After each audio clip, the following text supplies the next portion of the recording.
Hey guys, Hamsterwheel here with a new video and welcome to episode 7 of the classic Armory. Today we're going with a class that has more horde than any of the classes we checked out. Mostly because, well, the Alliance can't roll this class. Yes, I'm talking about the Shaman, more specifically the Enhancement Shaman. Now while the most common and well-known way of leveling an Enhancement Shaman is with a big two-hander, recent guides in theory of crafting have shown that a fast main hand with a shield is also a very strong way of leveling as an Enhancement Shaman, and because of this, I will have one section of this video dedicated to two-handers and one section dedicated to recommending multiple one-hander plus shield combos. So, without further ado, let's get started with the two-handed weapons first. Now it is true that shamans can only start using two-handed maces and axes from level 20 due to the talent two-handed axes and maces. However, a two-handed staff is also a great weapon for Enhancement Shaman, so we can already start checking out some two-handed weapons as early as level 12 and up. Because of this level bracket, we can start off by getting the Cauldron Stirrer, a two-handed staff with 10.16 DPS, 3.1 attack speed and 4 stamina. An excellent addition to the gear of any new Enhancement Shaman looking for one of their first green items with some stats. Then a couple of levels later we arrive with a very well known staff that has been recommended over and over again, the Crescent Staff. This two-handed staff offers you 20.34 DPS, a 2.9 attack speed, 7 intellect, 7 stamina and 7 spirit. So while the stats make you think more of an elemental or restoration shaman, the damage output of the staff is quite high. More than twice than the Cauldron Stirrer we checked out before this, and because of this, the staff will be with you for quite a few levels.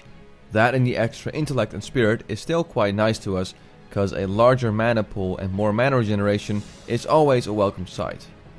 You can get this staff by doing a Wailing Caverns run and completing the quest The Leaders of the Fang. After that we jump ahead to the late 20s bracket where we can enter Raise and Crawl and try and get this, the Corpse Maker. A two-handed axe with 28.95 DPS, 3.8 attack speed, a massive 15 strength and 8 stamina. I don't think this needs a whole lot of explaining. That 3.8 attack speed is great for when you're using Rockbiter or Wind Fury weapon, and the 15 strength will offer you a big bump in your total attack power. Just keep in mind that this is a drop and not part of a quest chain, and expect some competition from warriors as they probably have their eyes set on this axe as well. Then we get to the mid-30s bracket where we check out Scarlet Monastery Library and Armory, and for our two-handed weapons section we have two weapons to look out for. First up, Loxy's Training Stick from Scarlet Monastery Library, another popular item in these weapon guides, and rightfully so. It has 31.29 DPS, 3.1 attack speed, but more importantly, a massive 60 attack power when fighting beasts, which will offer you tons of extra DPS against beasts, so it's definitely worth picking up. Unfortunately, it's a drop, and this staff will probably be very popular with feral druids, hunters, and even the odd warrior or two, so competition is high. Then we get to Scarlet Monastery Armory, where we can get this iconic vanilla WoW weapon, the Ravager, an axe with 37.29 DPS, 3.5 attack speed, and a chance on hit that will make you attack all nearby enemies for 9 seconds, causing weapon damage plus an additional 5 every 3 seconds. Basically, this weapon offers you a mini blade storm, so to say, and this item is very, very powerful for Enhancement Shamans. Because with every hit you do in this mini blade storm, each hit has a chance to proc Wind Fury, which could mean that taking down 2 or 3 mobs at the same time goes insanely fast if this weapon procs and you get a few lucky Wind Fury hits. Even without the proc, it offers a lot of DPS and has a good attack speed, so this is definitely an item to shoot for.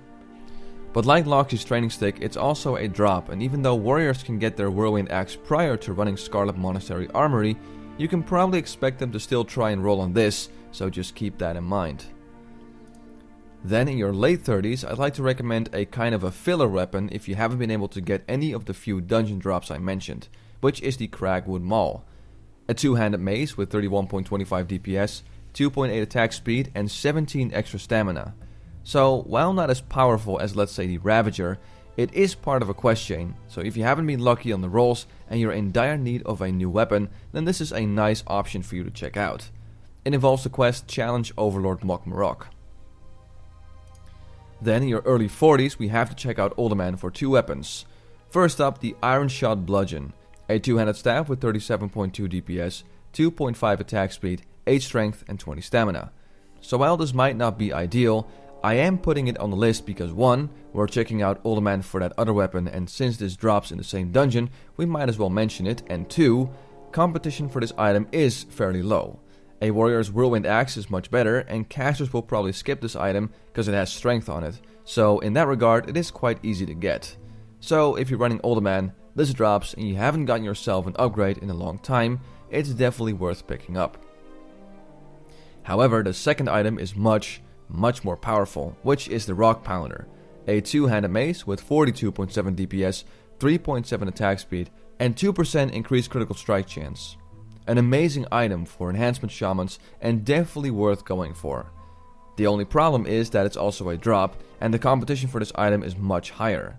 You'll be rolling against warriors and druids who probably want a piece of this item as well. But even with it being rather tricky to get, it's still worth keeping in the back of your head when running this dungeon. Then in your late 40s we have a somewhat odd but very potent weapon that we can use as an Enhancement Shaman, and that is the Resurgence Rod. A two-handed staff with 45.79 DPS, 3.8 attack speed, 8 mana every 5 seconds, and 5 health every 5 seconds. So while the stats aren't anything to write home about for Enhancement Shaman, the DPS is quite strong, and that slow 3.8 attack speed makes it ideal for heavy single hits with Rockbiter or killer Wind Fury procs. It's not exactly the weapon you think of when you think Enhancement Shaman, but it's definitely a nice addition to your arsenal, and on top of that, it's part of the Corruption of Earth and Seed quest, which takes place in Mardon. So pretty much one run of that dungeon and you're guaranteed a pretty sweet upgrade.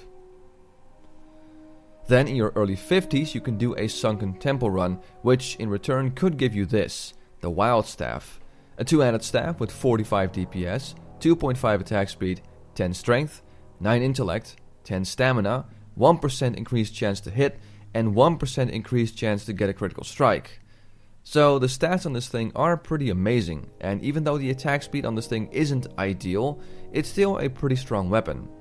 It's also part of a quest called the Voodoo, which means you're also not reliant on drops or lucky rolls. There is one thing to keep in mind though, which is that same quest also gives you a very powerful trinket that most fresh level 60 restoration shamans want to have in their arsenal. So if you're leveling up as an Enhancement Shaman and want to go restoration at level 60, I'd say leave this staff for what it is and get the totem instead.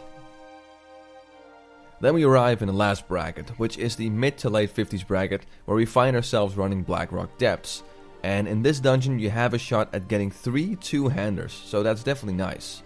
First up this, the Force of Magma, a two-handed mace that has 48.13 DPS, 3.2 attack speed, 14 strength, and has a chance on hit to blast a target for 150 fire damage. Definitely a nice little mace for you to look out for when running that place. The second one is even nicer though, which is the Lavastone Hammer, a two-handed mace with 49.71 DPS, 3.4 attack speed, 10 strength, 12 intellect, 14 stamina, and 20 damage and healing done. Now, while to some that damage and healing seems like it should belong on some elemental shaman weapon, but keep in mind, Enhancement Shamans use a lot of spells in their rotation as well. Think of Lightning Shield and Flame Shock. Those things will now deal more damage due to that extra damage and healing. So all in all, it's an amazing mace for you to pick up while doing Blackrock Depths. And last but not least, we have the Dreadforge Retaliator, a two-handed axe with 50.54 DPS, 3.7 attack speed, 1% increased chance to parry an attack, 1% increased chance to get a critical strike, and 30 extra attack power. A sweet axe that especially as an Orc Shaman you want to bag due to their increased axe skill ratio. However, the competition for this item is high, as warriors and hunters will also try to get this one. Still though, while a Blackrock Depths run can be lengthy, you have 3 chances of getting a new upgrade, so I'd say this is almost a no-brainer when you're in your mid to late 50s. Alright, that should cover the two-handed weapon section of this video. Time to talk about some fast one-handers combined with a shield. And for that we need to rewind all the way back to about level 13 or so, where we find this combo, the Chris of Orgrimmar and the Welding Shield. A dagger with 9 DPS, 1.5 attack speed, 1 stamina and 1 spirit, and a shield with 345 armor, 6 block and 2 stamina. So this cool little dagger can be obtained by doing a Ragefire Chasm run and completing the quest Hidden Enemies, while the shield can be obtained in the Barrens doing the quest Camouflage. Two nice items to start with if you're going for that fast weapon plus shield combo. The next combo is one we find from level 17 and up, the Tail Spike combined with the Seed Cloud Buckler. The dagger offers 11.11 DPS, 1.8 attack speed, 2 strength and 2 agility, while the shield offers 6 intellect and 3 spirit. And keep in mind that things like intellect and spirit are not just for elemental and resto shamans, as mana and mana regeneration are also a big part of playing Enhancement Shaman as well. Both these items can be obtained by doing a Wailing Caverns run. Just keep in mind that both of these items are also drops, so you have to be lucky to get them, though the dagger is pretty easy to obtain and there will barely be any competition for that shield, so it's definitely doable. Then in your early 20s you can do a Shadowfang Keep run and try and get this combo, the Meteor Shard and the Commander's Crest. The dagger offers you 18.33 DPS, 1.8 attack speed and a chance on hit which blasts a target for 35 fire damage, while the shield offers you 623 armor, 13 block, 6 strength, 3 stamina and 3 spirit. Now the dagger is a little tricky to get as it doesn't have a high drop chance, and any rogue who's wearing daggers will probably have a shot at rolling for this weapon as well. And while the shield has a higher drop chance, you can rest assured that the warrior who's tanking your dungeon is probably gonna roll for that as well. However, there is one more really sweet item to get out of this dungeon, and that is this, the Butcher's Cleaver, a one-handed axe with 16.18 DPS, 1.7 attack speed, 5 strength and 2 agility. A very nice item to have, as an orc shaman gets to benefit from their increased weapon skill with axes, and this is one of the very few axes in the game with such a fast attack speed, so it's definitely worth keeping an eye out for when going through this dungeon. Then in our mid-20s we can check out Black Fathom Deeps for another pretty nice combo, the Bite of Serikis and the Arctic Buckler. The Bite of Serikis offers 17.69 DPS, a very fast 1.3 attack speed, and a chance on hit which poisons the target for 4 nature damage every 2 seconds for 20 seconds, while the Arctic Buckler offers 642 armor, 13 block, 3 stamina, 8 spirit and 5 frost resistance. The Fang is a drop from a boss, but the Buckler isn't. It's part of the same quest that gives you the Gravestone Scepter I've talked about multiple times, and the quest is called Black Fathom Villainy. So one run of Black Fathom Deeps should at least guarantee you with a new shield, and with a little luck you can get the Fang alongside with it. Then in your late 20s we once again talk about Razorfin Crawl, but this time for this combo right here, the Swine Tusk Shank along with the Marbled Buckler. The dagger offers 23 DPS, 1.5 attack speed, 6 stamina and 4 spirit, while the Marbled Buckler offers 775 armor, 17 block, 5 strength, 5 agility, 5 stamina and 5 spirit. A great combination of two items that offer you a lot of extra base stats, good armor and solid DPS. However, just like the combo I recommended before, the dagger is a drop and the shield is part of a quest called a Vengeful Fate. Then we arrive in the mid-30s bracket where alongside the Loxy's Training Stick and Ravager we have a chance to get this combo, the Hypnotic Blade alongside the Vile Protector.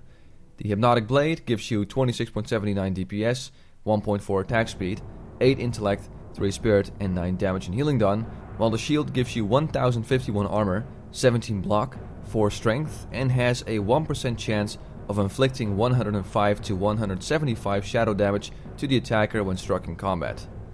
And, as if it's a trend here, the dagger is once again a drop, while the shield is part of a quest called Companion of the Fallen. Keep in mind that though while the dagger offers some nice stats, it's also very popular with any other class that uses spells like mages, warlocks and priests. Then in your late 30s we're mixing it up a bit with a weapon that you can get through questing and a shield that you can get in a dungeon. The Silent Hunter combined with the Aegis of the Scarlet Commander. The Silent Hunter offers you 23.06 DPS, 1.8 attack speed and 7 agility, while the shield offers you 1548 armor, 23 block, 7 strength, 8 stamina and 7 spirit. The shield drops off of Scarlet Commander Mograine, which resides in the dungeon's Scarlet Monastery Cathedral, while the dagger can be obtained by completing the quest Call to Arms. Another dungeon you can run in your late 30s is of course Razorfin Downs, where we find ourselves this combo, the Cold Rage Dagger alongside the Savage Boar's Guard. The dagger offers 29.67 DPS, 1.5 attack speed, and a chance on hit which launches a bolt of frost at the enemy, causing 20 to 30 frost damage and slowing movement speed by 50% for 5 seconds, while the shield offers 1287 armor, 22 block, 11 strength and 6 stamina. So both of these items are drops, and the shield is off of a rare spawn, so it's even harder to get. But again, if you're running that dungeon anyway, it's a good choice to be on the lookout for both of these items. Then we move up to the mid-40s bracket, where we find ourselves with this combo: the Gazrila Fang and the Optimatic Deflector. The dagger offers 28.06 DPS, 1.8 attack speed, and a chance on hit which surrounds you with electricity, dealing 10 nature damage to any who strike you for 15 seconds, while the shield offers you 1578 armor, 25 block, 5 strength, and increases your chance to block attacks with the shield by 2%. The dagger is from Zul'Farrak, and while it's a drop, the competition for this isn't going to be huge, and the drop chance is fairly high, so it's not too hard to get. And the shield is part of a quest where you have to obtain the beacon that is linked to the mechanical chicken which is in Tanaris. Once the escort quest is complete that you have to do, you can bag yourself this pretty decent shield. All in all, a nice combination to have, with that shield offering some extra attack power and some tanky stats. Then in your late 40s, we once again dive into Marathon to find this combo: the Charstone Dirk and Gizlog's Hypertech Buckler. The dagger offers 35.94 DPS, 1.6 attack speed, 11 intellect, and 2 mana every 5 seconds, while the shield offers 1835 armor, 32 block, 10 intellect, 5 stamina, and 4 mana every 5 seconds. What's great about this combo is that this would also be a really strong combination for when you're healing in dungeons, so that's definitely a plus. And because the shield has caster stats on it, no warrior tank will probably roll for this. Just keep in mind that both of these are drops, so pray to the gods of RNG that they will be on your side when running Marathon for these two items. Or what you could also do is combine that shield with this, the Ebon Shiv, a dagger that offers you 30.33 DPS, 1.5 attack speed, and 9 agility. It's also crafted by a blacksmith and not too expensive to make, so if you have a buddy that can make this for a small fee, it's definitely worth checking out if I say so myself. Then in your early 50s we have one more combo to check out that you can get by doing a Sunken Temple run: the Life Force Dirk and the Crest of Supremacy. The dagger offers you 35.94 DPS, 1.6 attack speed, and 11 stamina, while the shield offers 1930 armor, 35 block, 6 strength, 6 agility, 7 intellect, 7 stamina, and 7 spirit. This combo will provide you with a lot of extra base stats that not only will provide you with extra attack power, but also a bigger health pool, a fair amount of stamina, and increased health and mana regeneration. Now while the shield is a drop from the last boss, the dagger is part of a quest, so one Sunken Temple run should at least guarantee you with the sweet dagger, and with a little luck, you can bag yourself that shield too, as with that intellect and spirit, and no real tank stats like defense rating or increased block, warriors will most of the time opt for something else. And there you go guys, lots of weapons to choose from for all you Enhancement Shamans out there. Whether you're gonna kick it old school with a two-hander and smack people with Wind Fury crits, or you're looking for a fast dagger with a shield combo for more precise and stable damage, this guide should provide you with plenty of items to drool over and try and get. As always, I want to thank you for watching this video. I'm Hamsterwheel and have a good one.